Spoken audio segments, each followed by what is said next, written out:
How's it going, guys? Welcome back to the channel. How you guys doing? My name is Trigga. If you haven't already checked out my social media, it's always linked in the description down below. But what's happening, guys? Today we're on a time schedule. We're gonna do a quick install. It's time to throw my diff into the car, throw the whole rear end, start getting that all together. We got the Nismo Gt-Pro Clutch type diff with my Z1 diff cover. This is a manual flange diff. Everything is upgraded on this. Tight, ready to go. If you haven't checked the cover video, it's linked right here.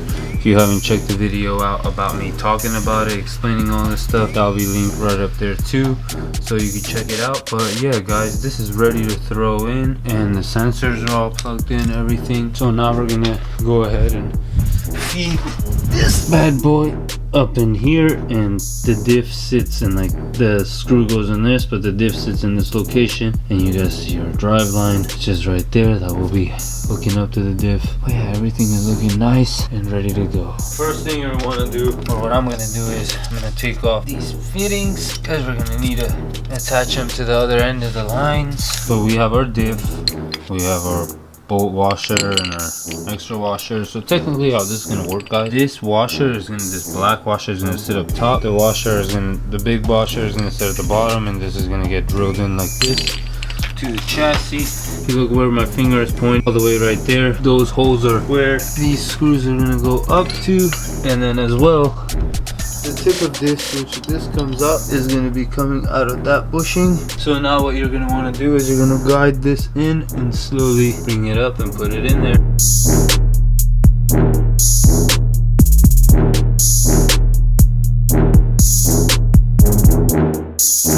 Guys, after you throw the diff in, the two bolts in the back that hold the diff into the subframe need to be torqued to 74 foot-pounds with a torque wrench using a size 17s. The front bushing and the bolt that goes in is torqued down to 81 foot-pounds. So torque that down. Now we're gonna go ahead and reuse the factory nuts and bolts to connect the drive shaft back to the diff.